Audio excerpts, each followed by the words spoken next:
कुछ लोग ऐसा होते थोक का व्यापार करते हैं, और थोक का व्यापार करते हैं, एक सीजन आता है ज़बरदस्त व्यापार करते हैं, बाकी दिनों के लिए फिर वो व्यापार बंद कर देते हैं। ऐसे ही धर्म के मामले में कुछ लोग ऐसे होते हैं, पर्युषण में थोक में धर्म करते हैं, थोक में 10 उपास कर लेंगे और फिर बाकी साल के 355 दिन के लिए वो फ्री हो जाते हैं। 10 दिन मंदिर आ लेंगे। ध्यान रखना, धर्म 10 दिन की चीज नहीं है, धर्म तो हर पल की चीज है। धर्म साल की चीज नहीं है, हर सांस की चीज है। इसलिए क्षमा, मृदुता, ऋजुता, सुचिता, संयम, तप, त्याग, अकिंचन और ब्रह्मचर्या इस जीवन में कहीं ना कहीं झलकना चाहिए। इस सूत्र आपके जीवन को पवित्र करना चाहिए। इतने सारे उपास किए, मतलब क्या किया आपने? क्या शरीर को सुखाना मकसद रहा? एक बहुत सुंदर श्लोक आता है, कसाय विषयाहारो त्यागो यत्र विधीयते उपवासा सा विज्ञेया शेषा लंघन कम विदुः। जहाँ कसायों का त्याग किया जाता है, कसाय भावना का त्याग होना चाहिए। कसाय विषयाहारो, विषय वासनाओं का त्याग किया जाता है, और फिर आहार का त्याग किया जाता है, वो उपवास कहलाता है। बाकी शेष क्या कहलाते हैं? लंघन कहलाते हैं। आपने क्या किया है? उपवास किया कि लंघन? बोलो। उपवासी आत्माओं, अनशंसो आत्मा का स्वभाव है। सिद्ध भगवान वर्षों वर्षों से, कहिए अनादिकाल से सिद्ध शिला पर विराजित हैं, लेकिन उस चैतन्य प्रभु आत्मा को किसी तरह के भोजन पाने की जरूरत नहीं लगती। कोई अमृत की, कोई वस्तु की जरूरत नहीं लगती। हम उस चीज का अभ्यास कर रहे हैं कि कैसे लंबे समय तक, अनंत काल तक सिद्ध निराहार अनशन स्वभाव में रहते होंगे। और जब हम यहाँ परीक्षण करते हैं तो मालूम पड़ता है कि 10-5 दिन तो अपन भी रह सकते हैं। अगर 10-5 दिन रह सकते हैं तो ज़्यादा लंबे समय तक भी आत्मा बिना कुछ खाए पिए रहता होगा। क्यों? ये तो विषम जातीय पर्याय में खाना पीना हो रहा है। आत्मा का कोई रंग रूप नहीं है। कल कोई पूछ रहे थे, महाराज जी आत्मा का वजन कितना है? और जो पूछ रहे थे उनका वजन होगा 60 किलो, लेकिन आत्मा का वजन कितना है? वो जो वजन है ना, वो 60, 70, 80, 90, 100, 150 मन किलो, वो शरीर का है, आत्मा का। आत्मा को किसी चीज की जरूरत ही नहीं है, बस कर्मों की पराधीनता है, इसलिए कसायों की पराधीनता है, इसलिए भव के बंधन है। और जिस दिन कर्म कसाय से मुक्त हो जाए उसी दिन परम सुखी हो जाए, परम आनंद। मायाचारी नहीं करना। जब कोई नहीं देख रहा था तो पानी पी रहे थे, और देख लिया तो कह दिया नहीं मैंने आज ही पानी पिया, 4 दिन से मैंने कोई पानी थोड़ी पिया है, और मैंने तो निर्जल उपास किए हैं। मैं मायाचारी नहीं करना। आज एक युवक आए, कहने लगे महाराज जी 5 दिन मैंने एक दिन छोड़ के थोड़ा पानी लिया, बाकी मेरे उपास 10 उपास हो गए। ये बात ठीक है, इसमें छल नहीं है। और दूसरे तरह से भी छल नहीं करना, किसी को ठगना नहीं, भाइयों को, परिवारजनों को, पड़ोसियों को, रिश्तेदारों को छल कपट करने से क्या फायदा? झूठे दस्तावेज बना लेना, संपत्तियां हड़प लेना, क्या फायदा निकलेगा? जो आपके भाग्य में होगा ना, वो भाग करके भी आपके पास आएगा, और जो आपके भाग्य में नहीं होगा वो आपके पास से भी भाग जाएगा। इसलिए ना तो कपट करना और ना लोभ करना। अति लोभ करना भी बुरा होता है।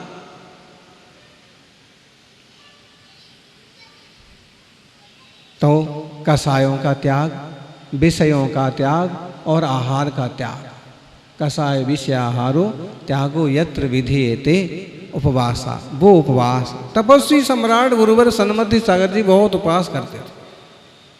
उनसे किसी ने एक बार पूछा कि महाराज जी 10,000 उपवास तो हो गए होंगे आपके, आप 40 साल से लगातार तप कर रहे, उपवास कर रहे, 8 उपवास करते हैं, 10 उपवास करते हैं, और आज तक हमने ये सुना ही नहीं है कि लगातार 2-4 दिन आपने आहार किया हो।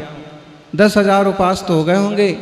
गुरुजी ने बहुत सरलता से कहा, भाई मैं गिनती करने के लिए उपवास नहीं करता,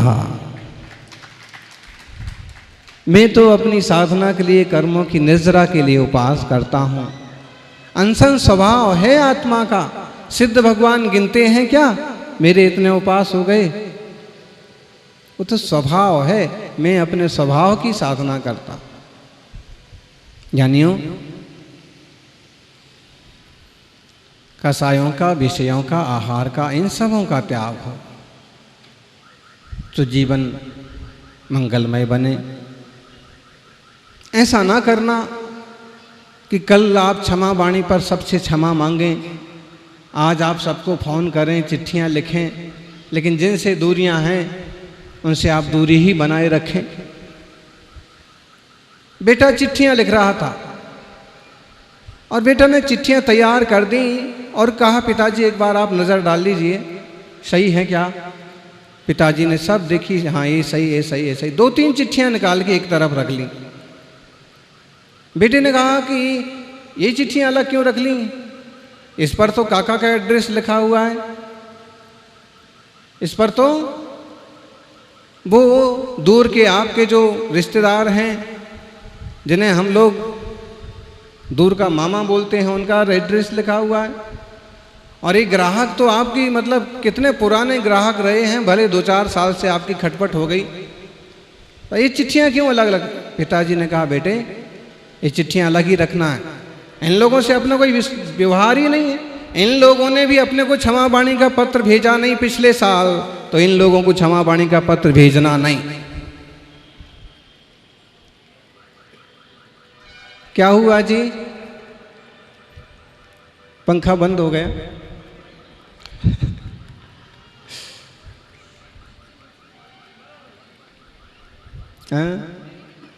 किसने लगवाया?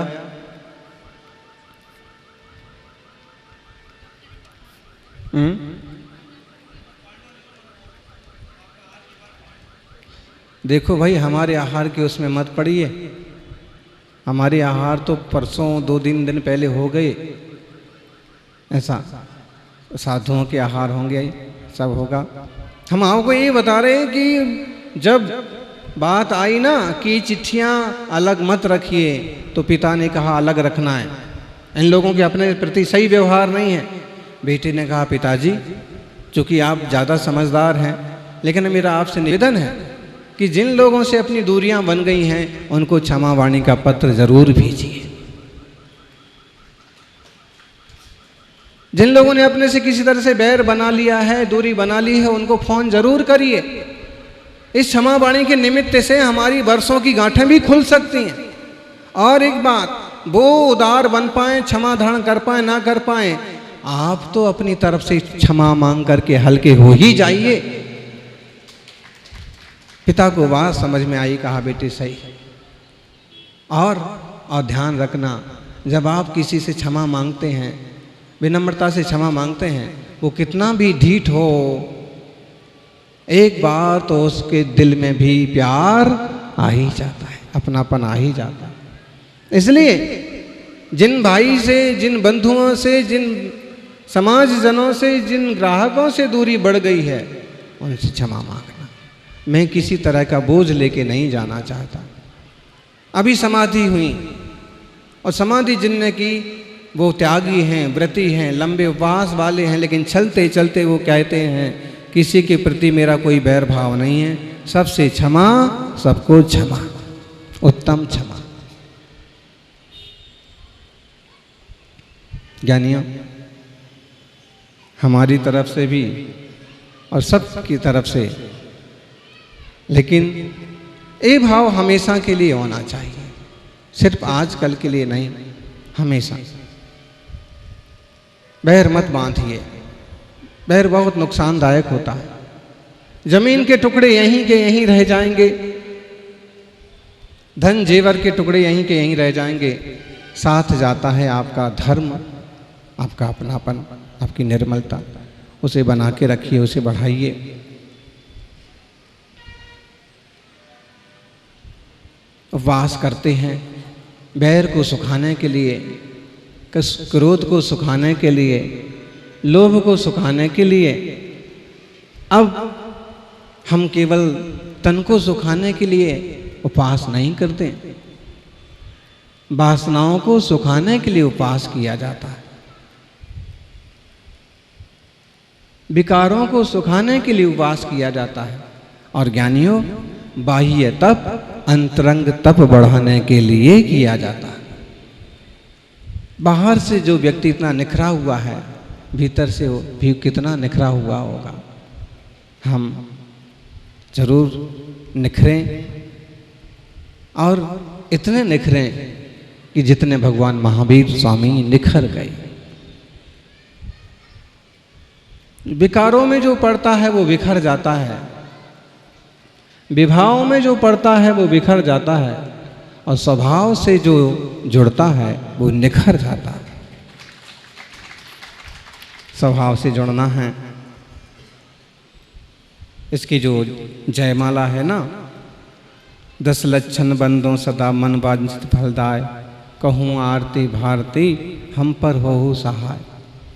उत्तम छहाँ जहाँ मन होई, अंतर बाहर शत्रु ना कोई। कौन शत्रु है? और जब हमने किसी से शत्रुता नहीं रखी तो हमसे कोई क्यों रखेगा? और अगर कोई रखे तो कभी ना कभी उसकी गांठ भी खुल ही जाएगी। उत्तम क्षमा जहाँ मन होई, अंतर बाहर शत्रु ना कोई। उत्तम मार्दव विनय प्रकाश से, नाना भेद ज्ञान सब भाषे। जो मृदु लोग होते हैं उनका ज्ञान भी बढ़ा हुआ होता है। उत्तव आर्जव रीति बखानी, रंचक दर्दा बहुत दुखदानी। उत्तम आर्जव तो भाई रीति है, नीति है, व्यवहार बनाए रखने के लिए बहुत जरूरी है। थोड़ा सा दगा दोगे तो अपने लोग भी पराये हो जाते हैं, चाहे आपके व्यवहार व्यापार ही क्यों ना हो। आप 4 मित्र मिलकर के व्यापार कर रहे हैं, लेकिन अगर दगाबाजी हुई तो मित्रता भी टूटती है और व्यापार भी। आप 4-6 लोग मिलकर के कोई ट्रस्ट संभाल रहे हैं, कोई संस्था के लिए निरंतर काम कर रहे हैं, लेकिन कहीं कोई छल कपट का भाव आया कि वो अच्छी खासी टीम भी बिखर जाती है। इसलिए दगा नहीं। उत्तम शौच लोभ परिहारी, संतोषी गुण रतन भंडारी। जो संतोषी है गुणों का भंडार होता है। उत्तम सत्य वचन मुख बोले, सो प्राणी संसार न डोले। सत्य वचन बोलता है, सच्चा जीवन जीता है, वो संसार में नहीं भटकता। उत्तम शौच सत्य, उत्तम संयम पाले ज्ञाता, नर भव सफल करे ले साथा। और जो उत्तम संयम पालते हैं वो नरभव पाकर के मोक्ष पाते हैं। उत्तम तप निर्वांछित पाले, सो नर कर्म शत्रु को टाले। जो उत्तम तप बिना वांछा के करते हैं। कुछ लोग तो इसलिए कर लेते हैं कि रिश्तेदार आएंगे, कोई ना कोई गिफ्ट लाएंगे। अच्छा, रिश्तेदार अपनी वांछा पालते हैं कि अब उनका पालना होगा तो उनके यहाँ अपन भोजन करने जाएंगे।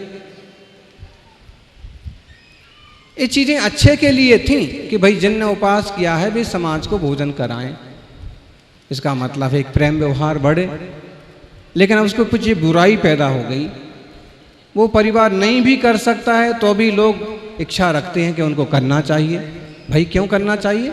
उन्हें तप कर लिया, उसमें आनंदित हैं, खुश हैं, बात खत्म हो गई। सबने मिल बैठ करके गिनती विनती गीत भजन स्तुति कर ली, सब मिलजुल गए। अब जबरदस्ती लालच पाल लो कि उनको भी भोजन कराना चाहिए, उनको भी अलग से कराना चाहिए, उनको भी अलग से कराना चाहिए, तो एक गलत बात है। कोई भी चीज़ जो अच्छाई के लिए है उसका अच्छा रूप बना रहे वहाँ तक ठीक है, लेकिन जहाँ उसमें बुराइयाँ पैदा होने लगें या वो जबरदस्ती पैदा होने लगे तो उसका आनंद नहीं रहता। कुछ लोग तो इसीलिए उपास नहीं कर पाते कि वो सोचते उपास करेंगे तो सबको भोजन कराना पड़ेगा, सब कैसे करेंगे। हम कहते हैं कि ऐसा कोई ज़रूरी नहीं है, इसलिए उस तरह के विकल्प न रखें, सामूहिक पालना करें और वहाँ जो लोग आए सामूहिक भोजन करके अपने अपने घर चले जाए। उत्तम तप उत्तम त्याग करे जो कोई, भोग भूमि सुर शिव सुख होई। उत्तम आकिंचन व्रत धारे, परम समाधि दशा परम समाधि। कुछ नहीं चाहिए, कुछ नहीं लेना देना।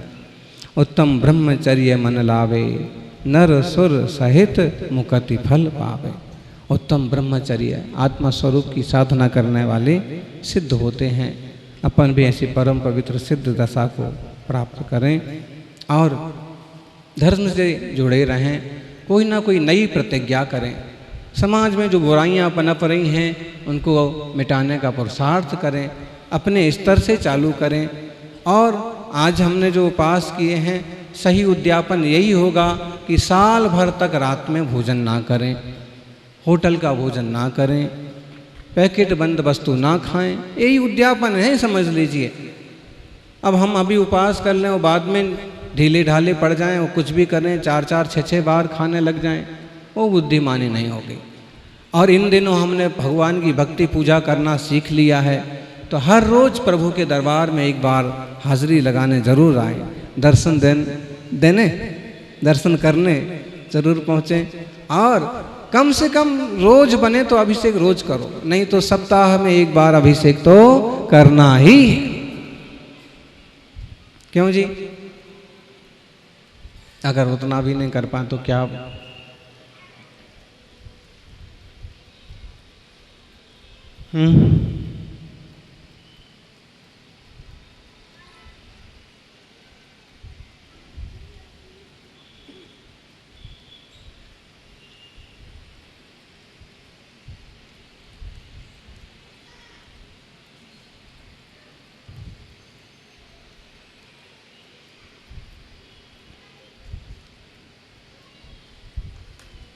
बस करें और करें प्रवचन। ध्यान में आ रहा है विषय तो एकदम सरलता से चल रहा है। आपका सबका खुद का संविधान बने, खुद की रूपरेखा बनाइएगा, जीवन को ऊंचाइयों तक ले जाने का पुरुषार्थ करिएगा। जय बोलिए 24 तीर्थंकर भगवान की।